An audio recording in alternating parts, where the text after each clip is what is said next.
Bonjour à tous, on se retrouve aujourd'hui pour un tout nouveau numéro du JT de la télé qui va être un petit peu long et j'en suis un petit peu désolé aussi.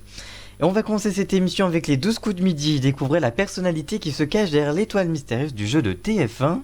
On continuera avec les audiences de mai, TF1 stable en légère baisse tout comme France 2, France 3 en baisse, M6 toujours aussi faible, TMC passe devant C8, TF1 série et film, Énergie 12, Sister et France 4 au même niveau à 1,7% de part d'audience. On continuera aussi avec les audiences des chaînes d'infos, BFM TV reste stable, l'équipe est en forte progression avec les différentes compétitions de sport, LCI et CNews en progression et France Info reste stable. On continuera avec Canal+, la chaîne cryptée arrête Bonsoir et Chicha. On vous donnera toutes les réponses en fin d'émission. Et on terminera cette émission avec la dernière de Thierry. C8 proposera une émission en prime time pour la dernière de Thierry Ardisson sur son antenne. Voilà donc pour les sujets que l'on va traiter. On se retrouve juste après le générique pour parler de tous ces thèmes. Alors c'est parti, générique.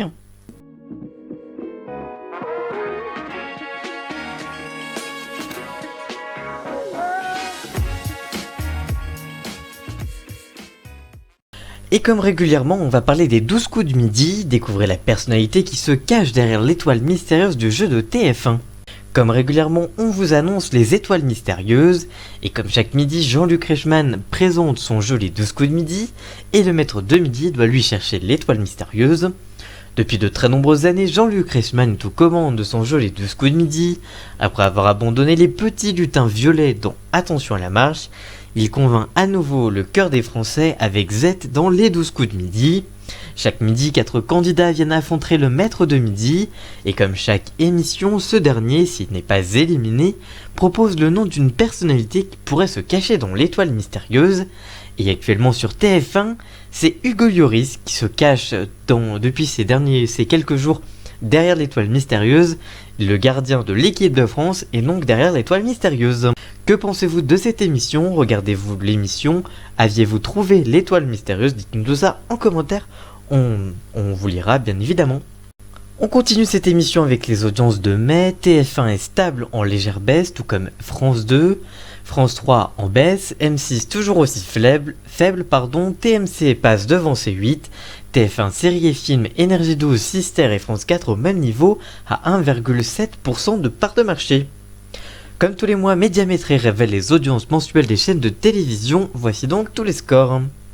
TF1 est toujours leader avec 19,1% de part de marché, soit une audience en légère baisse de moins 0,1% sur un mois, mais quand même moins 0,5% sur un an, c'est la plus forte baisse sur un an. France 2 est à 13,6% de part de marché, soit une légère baisse de moins 0,1% sur un mois et 0,1% sur un an. France 3 est à 8,9% de part de marché, soit une baisse de 0,3% sur un mois et 0,2% sur un an.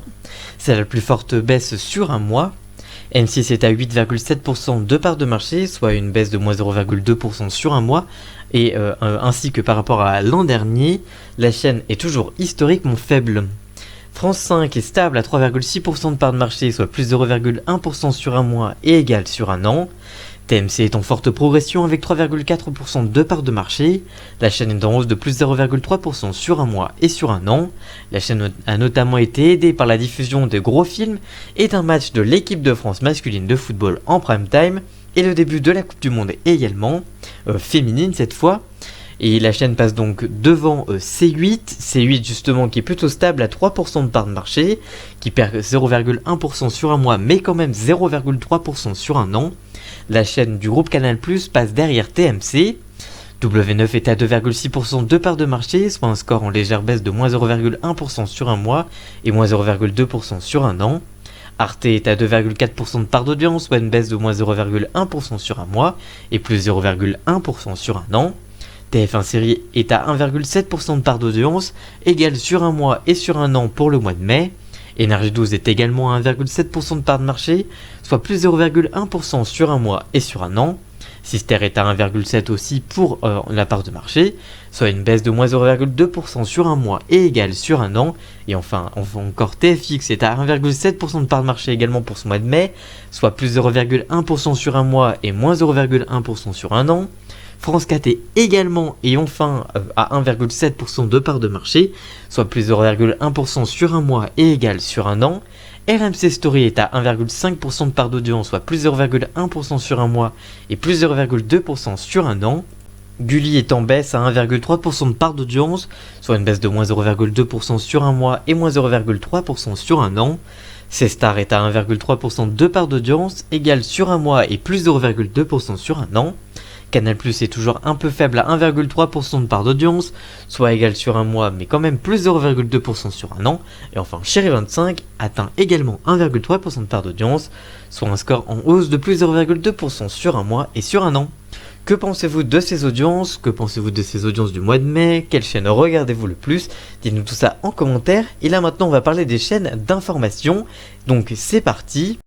Du côté des chaînes info, BFM TV reste stable, l'équipe en forte progression avec les différentes compétitions de sport, LCI et CNews en progression, France Info reste stable. Comme tous les mois, Médiamétrie révèle les audiences mensuelles des chaînes de télévision. Voici donc maintenant les scores des chaînes d'info. BFM TV est toujours leader à 2,3% de part d'audience, soit une audience de moins 0,1% sur un mois et égale sur un an.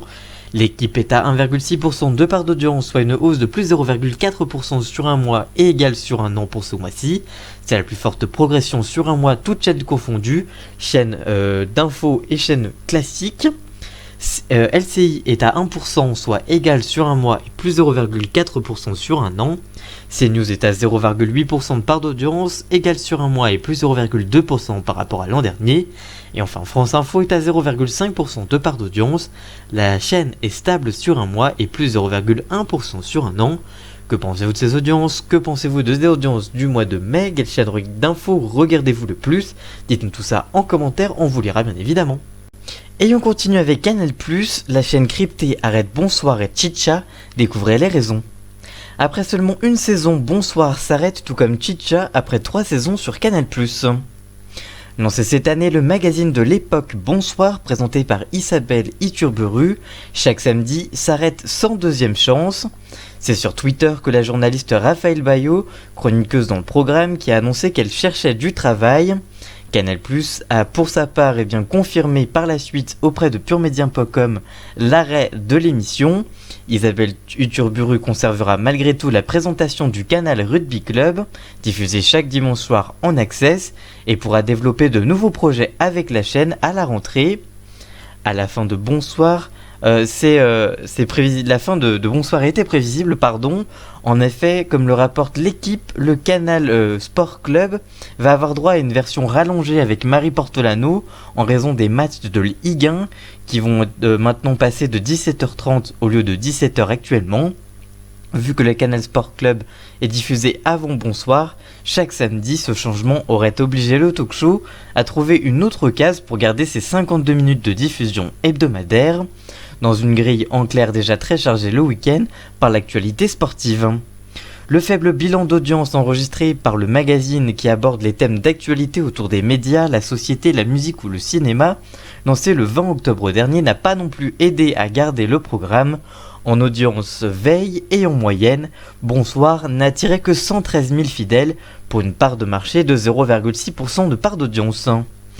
Mais ce n'est pas tout, toujours selon les informations de puremedia.com, Chicha, le magazine de cinéma animé par Laurie Cholewa, ne reviendra pas non plus à la rentrée prochaine. Gérald Brisviret, directeur des antennes et des programmes du groupe Canal+, précise, je cite, Laurie Cholewa reste dans le groupe Canal, nous réfléchissons par ailleurs à un nouveau rendez-vous cinéma régulier. Lancé en septembre 2016, l'hebdo cinéma a été rebaptisé Chicha en 2017, en référence au jingle des soirées cinéma de Canal+. L'émission a connu plusieurs cases de diffusion, avec une diffusion encryptée et une en gratuite. Les audiences restent très faibles, avec une moyenne depuis septembre de 49 000 téléspectateurs et 0,4% du public le samedi à la mi-journée. De son côté, Isabelle Moreau, qui pouvait être menacée en access avec l'arrivée de Mouloud Achour entre 20h et 20h45, va être avancée dans la grille. La journaliste va donc arriver à partir de 17h50 dès septembre. Canal+ devrait malgré tout également conserver Le Cercle présenté par Augustin Trapenard, qui est renouvelé pour la saison prochaine, tout comme Cinéma Part et Rencontre de cinéma incarné par Laurent Veil. Que pensez-vous de ces émissions? Regardez-vous l'une de ces émissions? Allez-vous regarder les nouveautés s'il y en a? Dites-nous tout ça en commentaire, on vous lira bien évidemment. On continue cette émission avec la dernière de Thierry. C8 propose une émission en prime time pour la dernière de Thierry Ardisson. Samedi, au revoir pour C8 cette semaine avec une soirée consacrée aux adieux de Thierry Ardisson. Après 13 ans dans le groupe Canal+, Thierry Ardisson animera une dernière grande soirée un peu spéciale pour sa dernière. En effet, dès 18h45, à l'heure habituelle du début des Terriens du samedi, le chroniqueur Tom Villa réalisera un best-of de la dernière saison avec l'homme en noir et avec son acolyte Laurent Baffy. Puis l'émission continuera comme ça jusqu'à toute l'émission, avec une émission avec des invités. L'émission classique sera diffusée à partir de 19h également. Puis à partir de 21h, la 8 proposera à ses téléspectateurs la dernière de Thierry. Dans cette émission, deux équipes, une première féminine, composée de Daphné Burki, qui a déjà été sur C8, Clara Luciani et Chimène Badi, la seconde masculine avec Nagui, Stéphane Plaza et Guillaume de Tonquédec. Ils s'affronteront à travers des quiz et des blind tests avec Thierry Ardisson à la présentation et Laurent Baffy à l'arbitrage. Enfin, vers 23h30, C8 proposera les 4 épisodes en rediffusion de 52 minutes de la série documentaire Tout le monde en parle 20 ans déjà. Il s'agit donc d'une dernière soirée de départ pour Thierry Ardisson, qui a annoncé déjà il y a plusieurs semaines qu'il quittait C8 à la rentrée. Je cite, « La chaîne n'a plus les moyens de s'offrir Ardisson et ses équipes. Je ne veux pas faire de la télé low cost sous le joug des comptables. » Merci d'avoir suivi ce nouveau numéro du JT de la télé, j'espère qu'il vous aura plu. Si c'est le cas, n'hésitez pas à liker, commenter, partager et même à vous abonner. Si vous voulez suivre encore plus d'infos médias, on peut se retrouver sur Instagram et SoundCloud pour de nouvelles émissions plus courtes et condensées, extraites des vidéos sur YouTube si vous voulez aller découvrir ça. Les liens sont dans la description bien évidemment et on se retrouve très vite pour une toute nouvelle vidéo. A très bientôt, ciao.